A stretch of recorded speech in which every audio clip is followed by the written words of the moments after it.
এমন এমন সংশোধনী আমাদের রাজনৈতিক দলগুলো ইনক্লুডিং বিএনপিও করেছে, ওইটার আবার বিএনপি ভিকটিম হয়েছে। আপনি যদি চতুর্দশ সংশোধনীর কথা মনে করে দেখেন, ওই যে বিচারপতির বয়স বাড়ানো, এবং তার ফলেই কিন্তু আওয়ামী লীগ লগি বৈঠা তাণ্ডব করলো, এটাকে আবার বললো যে গণতন্ত্রের পুনরুদ্ধার, লাশের উপর নৃত্য করেছে ঢাকা শহরে, কিন্তু এটা হলো গণতন্ত্রের পুনরুদ্ধার। বিএনপি যখন আবার 14 সালে নির্বাচনের জন্য আন্দোলন করছে, ওটা জ্বালাও পোড়াও। তো আওয়ামী লীগের তো এই শক্তিটা আছে। তো ওই যে বিএনপি যে চতুর্দশ সংশোধনীটা করেছিল তখন, এটা সবচেয়ে বড় ভিকটিম কিন্তু বিএনপি হয়েছে, কারণ এই যে এটার মধ্যে দিয়ে 1/11 আসছে, এবং 1/11 পরে এখন পর্যন্ত বাংলাদেশ একটা অগণতান্ত্রিক শাসনে এই 5 আগস্ট পর্যন্ত ছিল।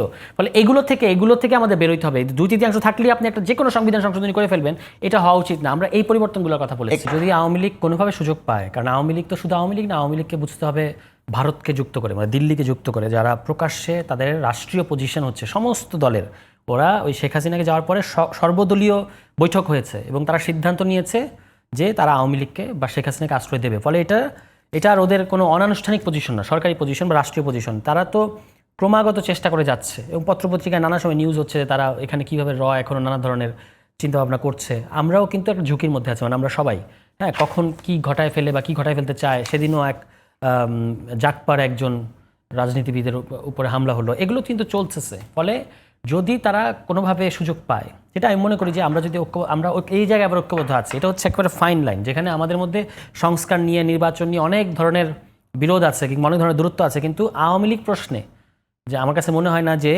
আমাদের রাজনৈতিক দলগুলোর মধ্যে এটা মানে বলার অপেক্ষা রাখে না যে সবাই এক জায়গায় আছে।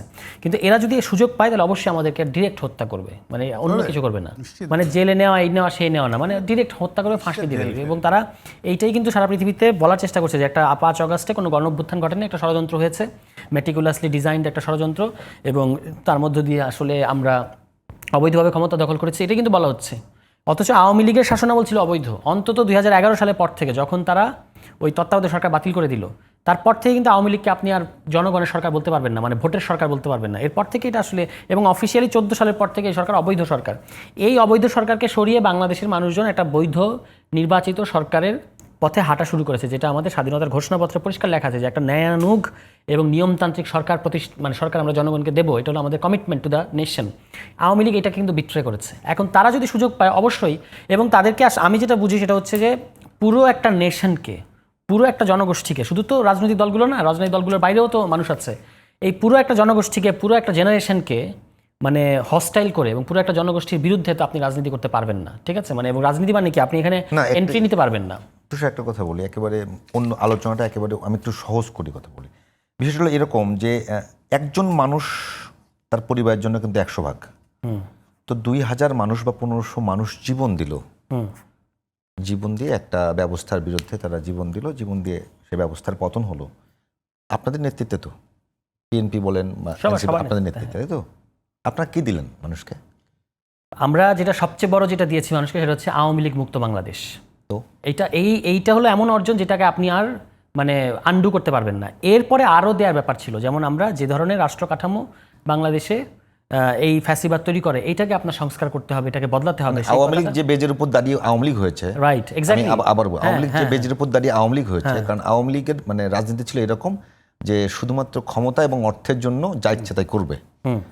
তো এখন কেউ ক্ষমতায় গেলে অর্থ ইনকাম করতে পারবে না, যা ইচ্ছা তাই করতে পারবে না, সেই ব্যারিয়ারটাকে তৈরি করতে পারছেন আপনারা? না, এটা এখনো তৈরি হয় নাই, বরং এখনো প্রচুর দুর্নীতির কথা শোনা যাচ্ছে। একটা জিনিস হয়েছে যেটা লুটপাট আর ওই যে অর্থ পাচার, সেটা হয়তো আর আগের মতো ওইভাবে হচ্ছে না, কিন্তু দুর্নীতি আছে মারাত্মক রকমের।